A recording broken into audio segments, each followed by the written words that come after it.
All right, we're rolling along on the Wednesday edition of Studio 12. Aggie softball continuing their role with a dominating weekend in Columbia, South Carolina. They are back at home tonight. McNeese State, a very tough test for the Aggies at the Aggie softball complex.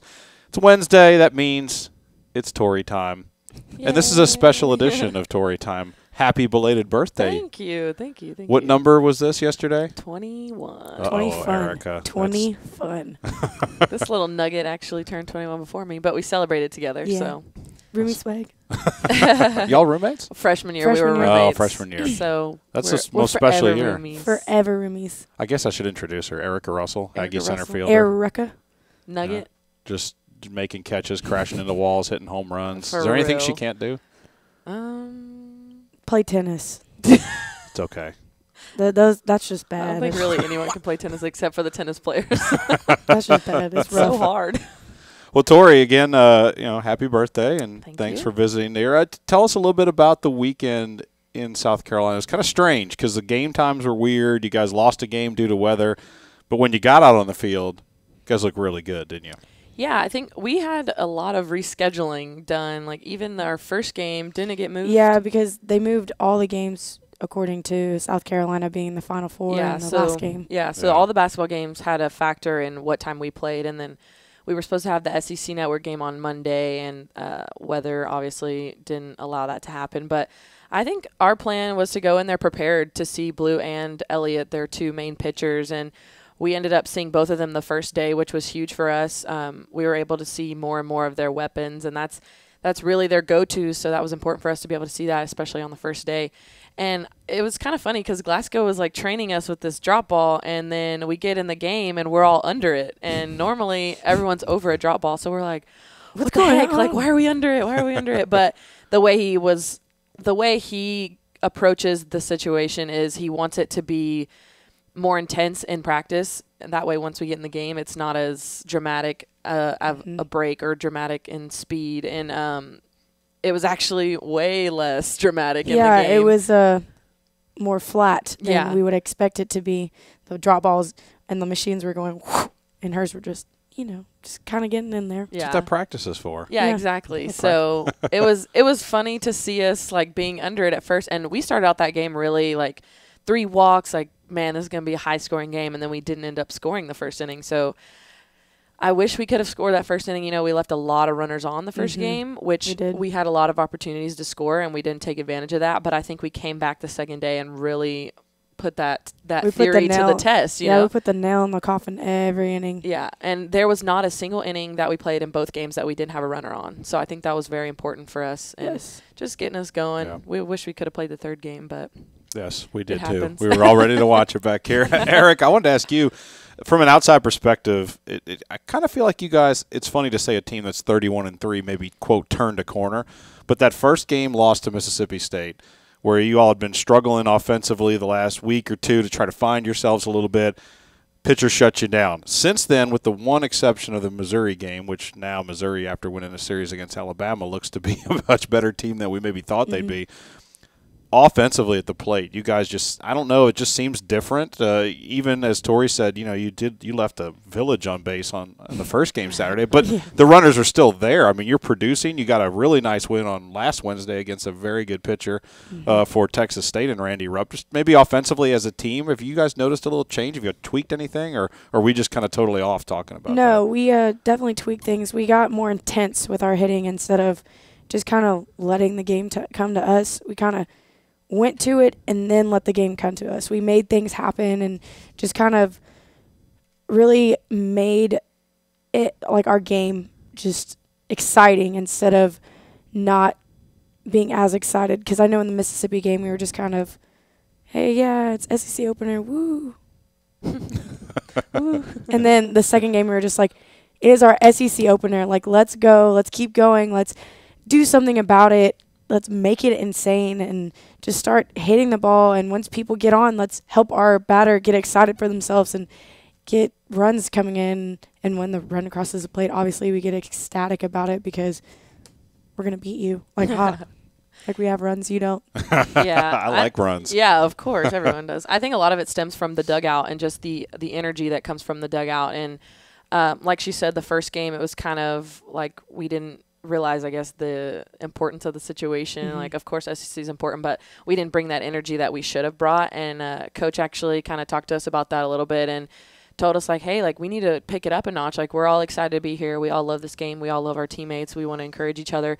And I think a lot of it was just us not really being ashamed of getting pumped up. You know, a lot of times some girls can be kind of like timid about like jumping in the air and banging on their chest, you know, and that's what we do. Just being a hype man. Yeah, like we want to get hype. We are so happy for our teammates when they are successful, and I think a lot of it just comes from really attacking and then knowing that your teammates are going to have your back because, I mean, recently, like you said, we turned a corner, and I feel like we are unstoppable right now. If one person doesn't get it done, someone else will. Yeah, absolutely. Yeah. Tori Vidales and Erica Russell with us here on Studio 12. And Erica, I want to kind of play off what you just said about if one doesn't, the next one will. You guys at the bottom of the lineup have been trying to find yourselves a little bit this season. I know how hard you work outside of the game and in the cages. For you to have a weekend like you did, you hit a home run, beautiful bunt single to get on base. Oh, my gosh. I mean, just a great weekend. And then Keeley plays probably her best series in SEC play, no question. For you guys at the bottom of the lineup to set that table and as the lineup starts to flip for the people at the top of the order to deliver, I mean, how satisfying was that for you? It was amazing. I absolutely loved it because once we get on base, the top of the lineup's coming up, and we're going to score automatically because top of the lineup is like, let's go. Top of the lineup. Hey. Top of the lineup. I'll have to listen for that one. Yeah. We don't actually do it. No, but it's really exciting to just have Keeley and I be on base for people to hit us in and score.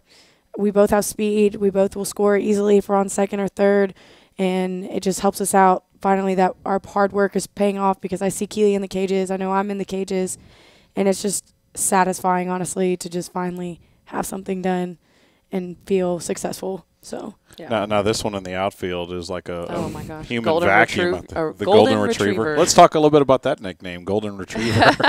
Coach actually thought of that one. She did. She said when you hit the ball, Erica just runs and goes to get it. Where? Ball. I mean, I know you, so I know how you play, but how fun is that to just completely break the will of the opponent, to just go in there, make a catch, crash up against a wall? It's like nothing's going to fall if it's out in center field. No, it's literally. It's a lot of fun. I honestly don't.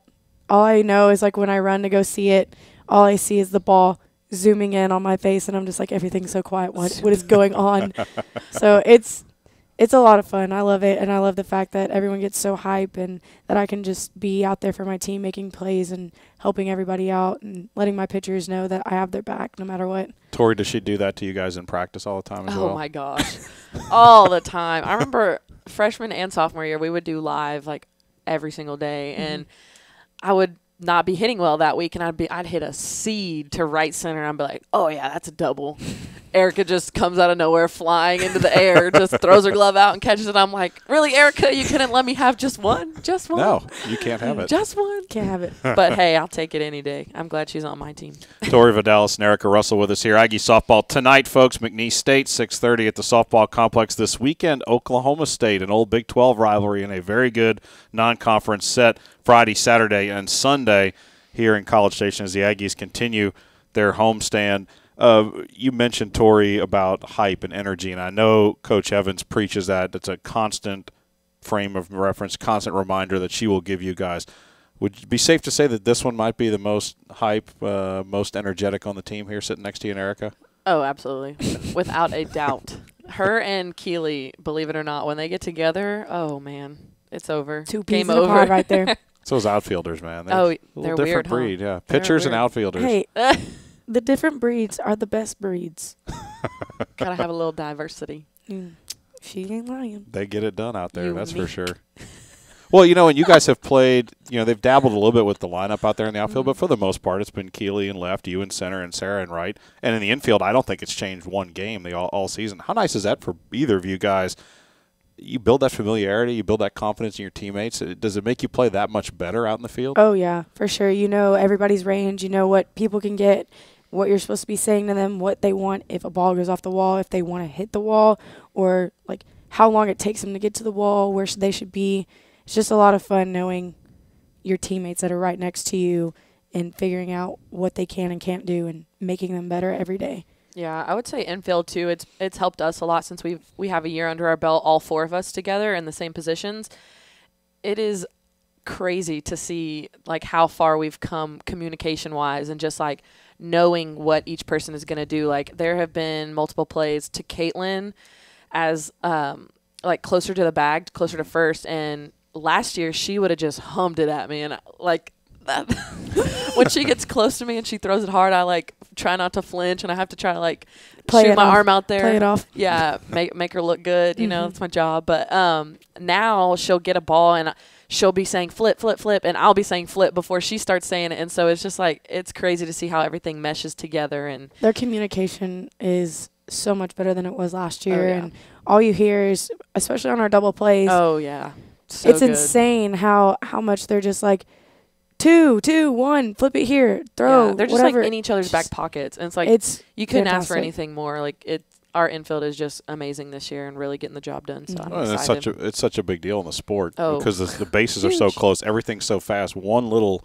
hesitation can cost you a base runner. Right. And I think that's a good thing too, is we don't hesitate to get the lead out anymore. I think last year we kind of would have questioned our ability. Yeah, not so much our ability, but the speed of the runner, like if they were faster than they were, or if we didn't think that we were going to make it with our throw or something. You didn't want to mess up. Right. You didn't want to mess up. And I think now just being so sure of ourselves, like it's given us so many more lead outs and just outs in general. So that's helped a huge amount. Those double plays. Yeah. Oh, they're the best. Yeah. I love them. Unscheduled day off in Columbia on Monday. Erica, what goes on? What do you guys do? Do you get to explore the town? Do you sit in the hotel and watch it rain? Both. We hung out at the hotel a lot, just kind of watching Netflix, doing homework, just hanging out. And then we actually went to the mall, kind of saw South Carolina Mall.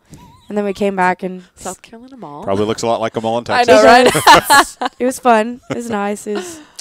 I got some pretzels, but that's about it. Yeah. But we came back and I explored the hotel. That's it. Yeah, nothing crazy. Did No. either family travel? No. Work. No.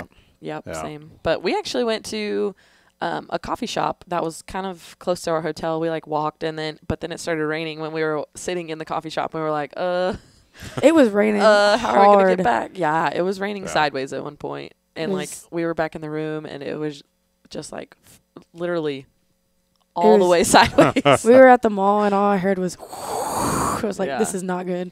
We need to go ASAP. Let's roll out. I know, right? But I also filmed a Q&A with Keely.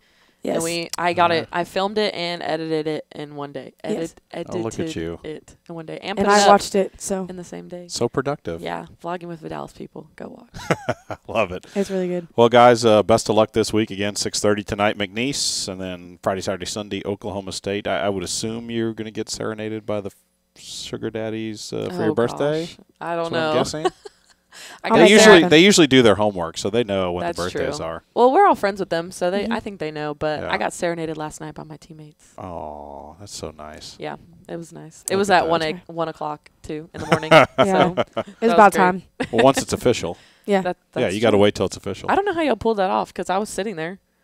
Ashley and I got our ways. But now that I'm thinking about it, I heard someone go psst, and I was like, "What are they doing?" I just go. Hey, we're zooming, Tori. Get ready. They're like, okay. 1. Honestly, I think you could just say 1, 2, 3, and everyone would just start singing. Yeah, but you don't want to do a solo just yet. Kind of just gotta have it together. Gotta stick with Gotta it. plan it out. Well, guys, thanks for the time, and again, happy birthday. Thank you. Erica, we'll see you guys out there tonight. Awesome. Oh, yeah. All right, Tori Vidales, Erica Russell with us here on Studio 12. Tonight, 6:30 McNeese, Friday, Saturday, Sunday, Oklahoma State. All the games on Willie 1550, our sister station. You can listen there. You can watch tonight's as well on SEC Network Plus.